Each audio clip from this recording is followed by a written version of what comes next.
Praise God. Praise God. God is good all the time and all the time. God is good. Praise God. Praise God. Isang mapagpahalang araw po sa bawat isa. Sa pagkakataong ito, tayo po ay dudulog, lalapit sa ating Diyos na buhay ng may pananampalataya na kung saan may dalawa o tatlo na nagkatipon sa kanyang ngalan. Naroon siya sa kanilang kalagitnaan.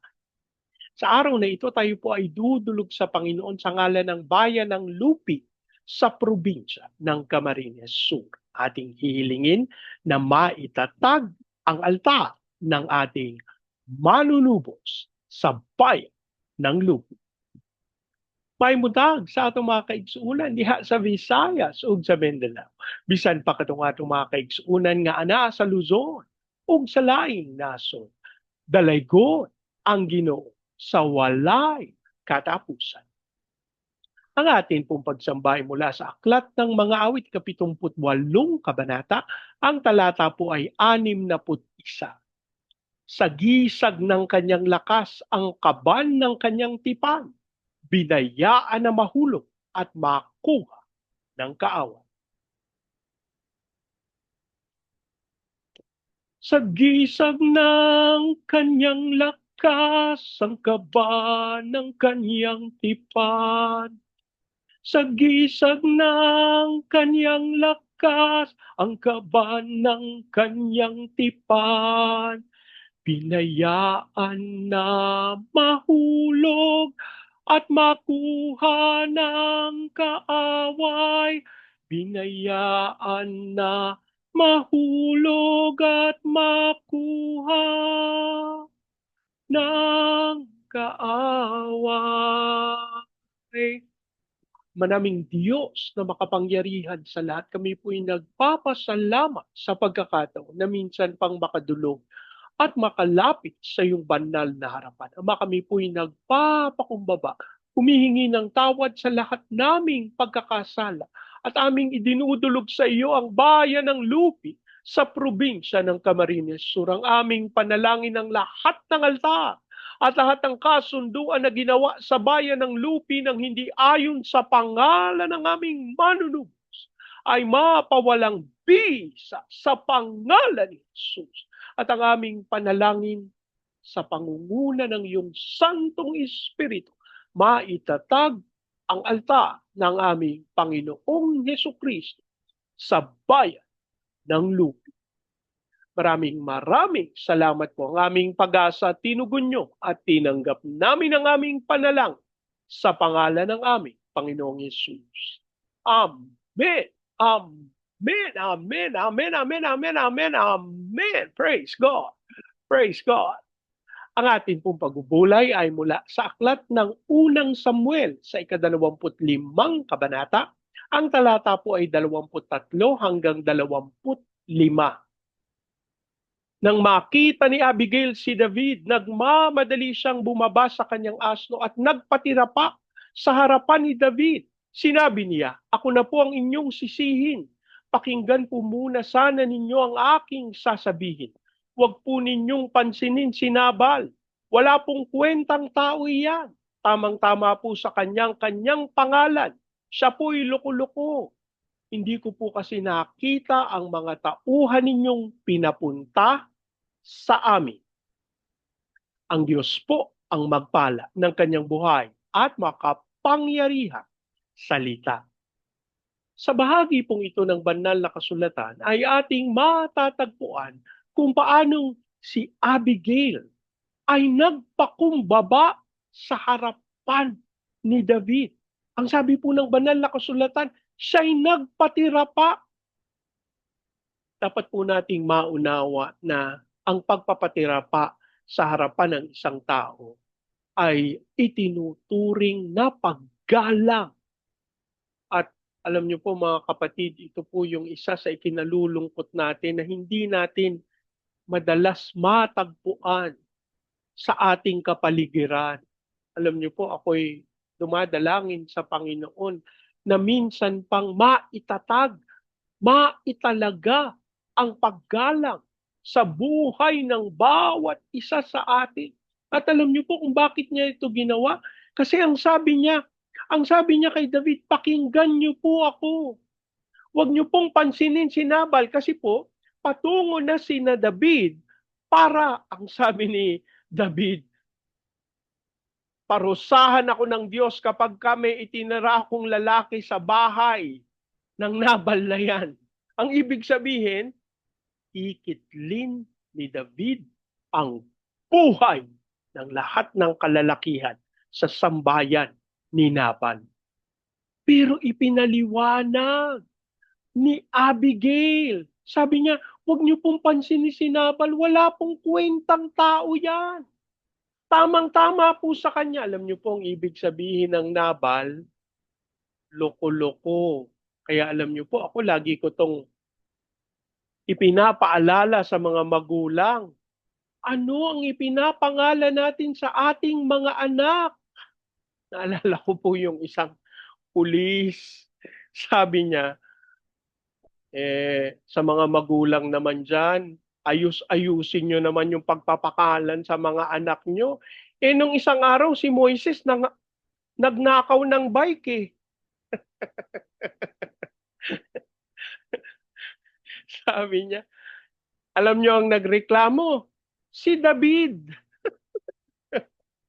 So, ako po, ang sinasabi ko, samantalang ako po, sinasabi ko na itama natin. Iayos natin yung pagpapangalan sa mga anak natin. Aba siguraduhin naman natin na kapag pinangalanan natin yung mga anak natin ng mga pangalan galing sa Biblia, ituturo natin sa mga anak natin yung landas ng kalooban ng Panginoon. Pero alam nyo po, ito yung marapat nating maunawaan. Tatanungin nyo, paano Bernie? Kung ako, wala naman sa Bible yung pangalan ko, siguro po, wala po kayong matatagpo ang Bernie sa Bible. Pero, naku, parang may narinig ako Barabas. Si Barnabas po, no? Si Barnabas po sa Biblia ay isang kapatid na nag-e-encourage sa iba pang kapatid. Ayun, kaya ako po yung nagpapasalamat sa Panginoon na yung aking pangalan may kaugnayan pa rin dun sa responsibilidad, dun sa trabaho na ipinapagawa ng Panginoon sa akin. Paano ako, Bernie? Wala akong makita na katunog ng pangalan ko sa Bible. Ako, yan po pwede niyong hilingin sa Panginoon at sabihin, Lord, ano ba ang meaning ng pangalan ko? Kasi gusto kong maunawa. Gusto kong yung landas na itinalaga mo sa akin, yun ang lalakaran. At ito po ipaalala para sa bawat isa. Mga kapatid, yung mga binabanggit natin, yung mga lumalabas sa labi natin, ako po lagi ko itong pinapaalala. Kapag kinamusta ka, ano sagot mo? Eto, baon sa utang. Di na yata talaga ako makakaahon sa pagkakautang. Ipinanganak kasi kung mahirap. Alam nyo ba kapag ganyan ang sinasalita nyo, ibinabaon nyo ang sarili nyo sa kahirapan at hindi yan kalooban ng Diyos. Paano Bernie? Yun naman ang totoo. Alangan namang magsinungaling ako. Hindi mo po kailangang magsinungaling, pero pwede kang mabuhay sa pananampalataya. Ang pananampalataya ay pag-asa sa mga bagay na hindi nakikita, pero inaasahan. Kapag kinamusta ka, kamusta ka na? Ang sagot dyan, sinasamahan ako ng Panginoon at hindi pinababayaan. Alam niyo po, hindi lang doon sa nangamusta sa inyo ang tugon nyo, kundi sa sarili nyo. Kino-comfort nyo yung sarili nyo na kasama mo si Lord. Hindi ka pinapabayaan ni Lord. Iwan po ba? Alam nyo po yung recent na balita, nalungkot din po ang inyong lingkod dun sa kamatayan ng anak ni Kuya Kim. Mawalang galang na kay Kuya Kim na isasali natin dito sa ating pag-uusap. Ano po? Tapos po may isang kapatid tayo na nag-comment ba naman? Dapat kasi train up a child in the way he should go. Kuya Kim, hindi mo ginawa ang responsibilidad mo. Panginoon, nahatulan pa si Kuya Kim. Wala po akong sinisisi. Okay? Maring si kapatid, wala pa yung, hindi pa ganap yung kanyang kaunawaan sa mga bagay na ito. Pero gusto ko pong ipaalala sa bawat isa sa atin. Sa mga ganito pong pagkakataon ng kalungkutan, huwag po tayong basta-basta nagko-quote ng mga Bible verses na hindi naman mag encourage sa kanila, na hindi naman tutulong sa kanila para magbigay ng kagaangan dun sa kanilang dinaranas. Mga kapatid, baka naman gusto nating manahimik na lang kung wala tayong magandang sasabihin. Ano po? Hindi po madaling mamatayan ng mahal sa buhay. At para sa sitwasyon ni Kuya Kim, anak niya pa. Ito ang isang matindi, mawalang galang na kay pastor. Ang sagot ni pastor, sabi niya, hindi lang ako sigurado kung papasok sa langit yung anak ni Kuya Kim. Tinalaga ba tayo ng Diyos na husgado sa kung sino ang makakapasok sa kalangitan? Ibig mo sabihin, Bernie, may pagkakataon na makapasok sa langit ang anak ni Kuya Kim. Wala po akong sinabi. Ang itinanong ko lang, itinalaga ba tayo ng Diyos na tagahusga? Kung hindi naman, huwag na nating sabihin yan. Yun nga yung sinasabi ko. Kung wala tayong magandang sasabihin, manahimik. Alam niyo po ba, kapag nanahimik kayo, mas mukha pong matalino. Mas mukha pong maayos yung inyong pagtingin dun sa mga bagay na nakikita din ng iba. Mga kapatid, itinalaga tayo ng Panginoon para i-encourage ang bawat isa. At sa pagkakataon na tayo po hindi sigurado kung makaka-encourage yung sasabihin natin, mabuti pong manahimik tayo. Manalangin tayo. Ama naming Diyos na makapangyarihan sa lahat, kami po'y nagpapasalamat sa karunungan na iyong ipinagkaloob kay Abigail upang salubungin si David. Ama, kami nananalig na ang kwentong ito ay paalala sa amin na kung may mga hindi magagandang pangyayari, kailangan naming humakbang patungo dun sa maaring magdulot ng hindi mabuti. At ito'y magaganap kung kami ay may tapang at karunungan na nagmumula sa iyo. Kaya sa oras na ito, ang aming panalangin, Ama, sa aming pagbubulay ng iyong salita, kami po'y kalooban mo ng kaalaman. Mangusap ka po sa amin, Panginoon, na naway aming maunawa at ganap na tanggapin ang inyong katwiran at katotohanan, magiging dahilan kung bakit kami mauuna sa kalaban, Panginoon, at magaganap namin kung ano ang nararapat. At sa pangalan ni Jesus, itinatalaga at sinasalita ko ang tagumpay para sa iyong mga anak na nagdesisyong makipag-ugnay sa iyo, Panginoon. Dasal din po namin na pawiin mo ang anumang pagkatakot, pag-aalala, Panginoon, idinudulog namin sa iyo yung mga kapatid na may depression, na sa kanilang kaisipan, hindi nila alam kung bakit sila nag-aalala, natatakot. Panginoon, nakapin mo po sila. Dasal namin ang iyong Santong Espiritu ang siyang magkaloob ng kapayapaan at kaliwanagan, lalo na po dun sa mga kapatid namin, Panginoon, na sa kasalukuyan, hindi nila alam kung saan sila babaling sapagkat wala silang lakas, Ama. Ikaw po ang magkaloob ng iyong kapangyarihan at kalakasan sa pangalan ni Jesus. Sa pangalan ni Jesus. Sabang amin din pong idinadalangin sa iyo ang bayan ng Lupi sa probinsya ng Camarines Sur. Ama, ang panalangin namin sa katawan ng aming Panginoong Hesukristo, sa bayan ng Lupi. Ikaw po ang magtatag, Panginoon, ng iyong Eklesya sa bayan ng Lupi. Ang aming panalangin magkaroon ng pagkaunawa sa katotohanan ng pagsunod at paglilingkod sa iyo.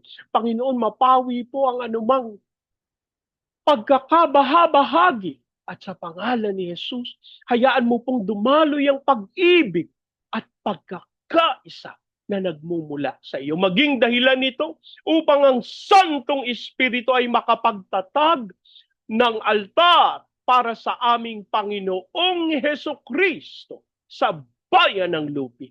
And with this altar, we declare the fire of revival in Jesus' name. At ang aming panalangin, Panginoon, dumaloy ang kapangyarihang ito sa Baguio City, Cagayan de Oro, Legazpi, Lipa, Manila, Pampanga, Pateros. Kilusan mo po mga bayang ito ng may kapangyarihan.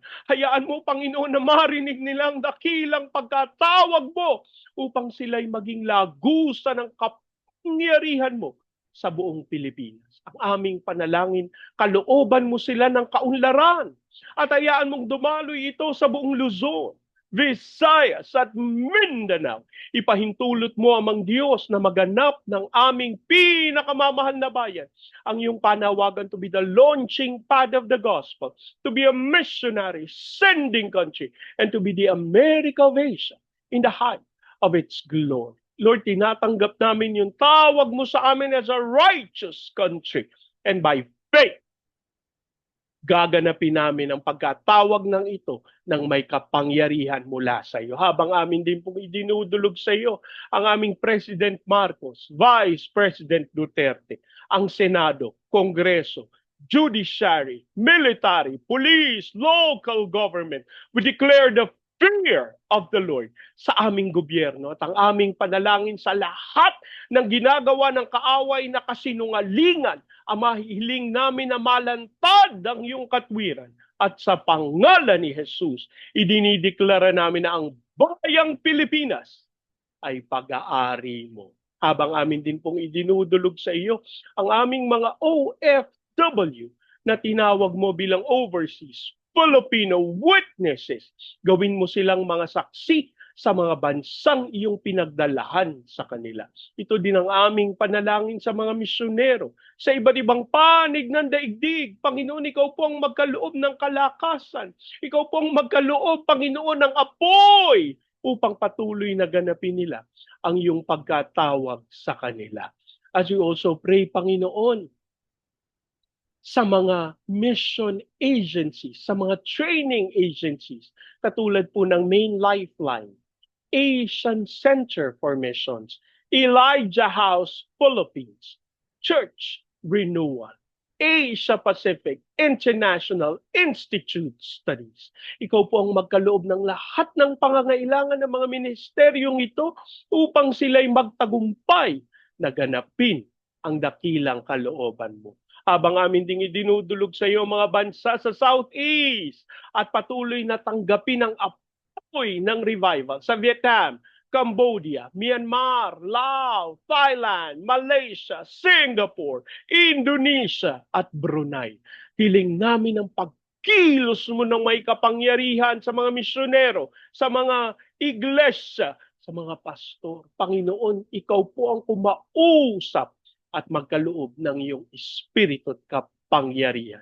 Ito din ang aming panalangin sa Hong Kong, Macau, Taiwan. Panginoon, kilusan mo ng may kapangyarihan ng mga iglesia sa bayang ito. Gayon din po sa Japan, China, North Korea, South Korea, Russia, Brazil, US. Hiling namin, Panginoon, na samahan mo ang iyong mga anak sa mga bayang ito at mag-apoy ang pagnanais nila na maipahayag ang iyong katotohanan sa kani-kanilang mga bansa. As we declare peace over Israel. Maraming salamat po. Inaangkin namin, tinugon nyo at tinanggap namin ang aming panalangin sa pangalan ng aming Panginoong Yesus. Amen. Amen. Amen, amen, amen, amen, amen, amen, amen. Praise God. Praise God. Lagi po nating tatandaan sa anumang pagsubok, problema, kahirapan, sakit, karamdaman. Tayo'y dudulog lalapit, tatawag sa Panginoon dahil sa Diyos walang imposible. Sa pagkakataong ito, hayaan niyo pong salitain ko ang basbas ng Panginoon sa inyo at sa inyong sambahayan. I declare the everlasting love of the Father. I declare the unending blessings of the Son. I declare the sweet, sweet, sweet fellowship of the Holy Spirit now and forevermore. I declare this new house and lot with parking, with a new vehicle, and with a flourishing business. In Jesus' name, amen. Amen, amen, amen, amen, amen, amen. Praise God. Praise God. Hanggang sa susunod po. Sama-sama nating ideklara, Pilipinas, God bless you. Big time. And so we declare to God be all the glory in Jesus' name. Amen, amen, amen, amen, amen, amen, amen. Praise God. Praise God.